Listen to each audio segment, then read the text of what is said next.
علم نے جہالت کی تاریکی کو اپنے نور سے منور کر دیا ہے۔ یہی علم ہے تخلیق کائنات کے بعد جب تخلیق آدم علیہ السلام کا سلسلہ شروع ہوتا ہے تو اس علم کا سلسلہ شروع ہو جاتا ہے۔ اللہ تعالیٰ نے فرشتوں کے مقابلے میں حضرت آدم علیہ السلام کو علم عطا کیا۔ اللہ نے جب حضرت آدم علیہ السلام کا مجسمہ بنایا اور اس کے اندر اپنی روح پھونکی اور حضرت آدم علیہ السلام چلتے پھرتے انسان بن گئے تو اللہ تعالیٰ نے ملائکوں نے اللہ تعالیٰ پر اعتراض کیا، یا اللہ آپ اس انسان کو کیوں پیدا فرما رہے ہیں؟ یہ انسان دنیا میں جائے گا، چوریاں کرے گا، قتل و غارت کرے گا، ظلم کرے گا، ناحق قتل کرے گا، یہ فساد پھیلائے گا۔ اے اللہ تو انسانوں کو پیدا نہ فرما۔ اللہ نے حکیمانہ جواب دیا، انی اعلم ما لا تعلمون، جو چیز میں جانتا ہوں آپ نہیں جانتے۔ پھر اللہ تعالیٰ نے انسان کا اور فرشتوں کا مقابلہ کروایا۔ اللہ نے حضرت آدم کو علم عطا کیا، فرشتوں کو علم عطا نہیں کیا۔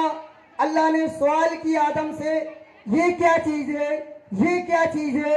حضرت آدم نے ان سوالوں کے جوابات دے دیے، فرشتے جواب نہ دے سکے تو اللہ نے فرمایا فرشتوں کو اس آدم کے سامنے سجدہ کرو، تو حضرت آدم کو فضیلت ملی، اسی علم کی وجہ سے ملی۔ علم کا سلسلہ حضرت آدم سے چلا، جب آخری نبی حضرت محمد مصطفیٰ صلی اللہ علیہ وسلم جب غار حرا میں بیٹھے اللہ کی عبادت کر رہے تھے تو اس علم کا سلسلہ اقرا سے شروع ہوا۔ آج چلتے چلتے یہ علم اسکولوں، کالجوں اور درسگاہوں میں یہ علم آیا۔ آپ لوگ اس اہم کام کو حاصل کرنے کے لیے ان اسکولوں میں آئے ہو۔ یہ علم ایک ایسی چیز ہے، جب آپ کے اندر علم آ جائے گا، آپ کے اندر جب یہ علم آئے گا آپ دنیا کے کامیاب انسان بن جاؤ گے۔ اور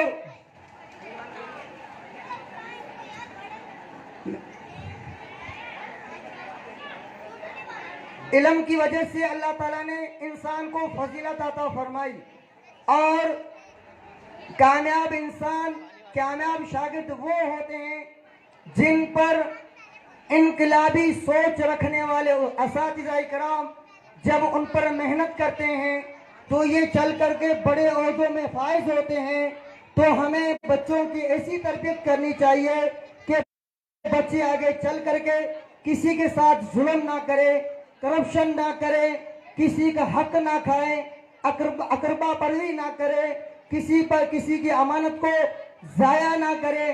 آج آپ لوگوں نے دیکھا کہ کوئی وزیر اعظم ہے، کوئی وکیل ہے، کوئی جج ہے، کوئی ٹیچر ہے، کوئی سول اداروں میں ہے۔ یہ کون لوگ ہیں جن کو اساتذہ کرام نے درسگاہوں میں، اسکولوں میں ان کو سنوارا، ان کو تیار کیا؟ آج سیاہ اور سفید کے مالک بنے بیٹھے ہیں، لیکن آج ہم دیکھتے ہیں ملک پاکستان کے اندر کرپشن عام ہے، رشوت عام ہے، سود عام ہے، ناانصافی عام ہے۔ کیوں؟ ہم جو اساتذہ ہیں ہمارے اندر کوتاہی ہے، ہم ایسی قوم تیار نہ کر سکے۔ ہمیں اپنی غلطیوں سے سیکھنا ہوگا، ہمیں آگے بڑھنا ہوگا۔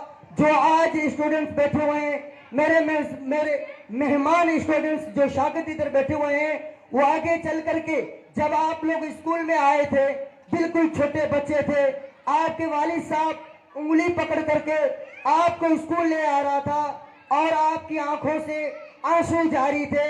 پھر آپ نے 10 سال اسکول کی زندگی گزاری تو اسکولوں کے اساتذہ کرام کے ساتھ آپ رہے، اساتذہ سے آپ کی محبت ہوئی، پھر 10 سال آپ اور مزید تعلیم حاصل کرو گے۔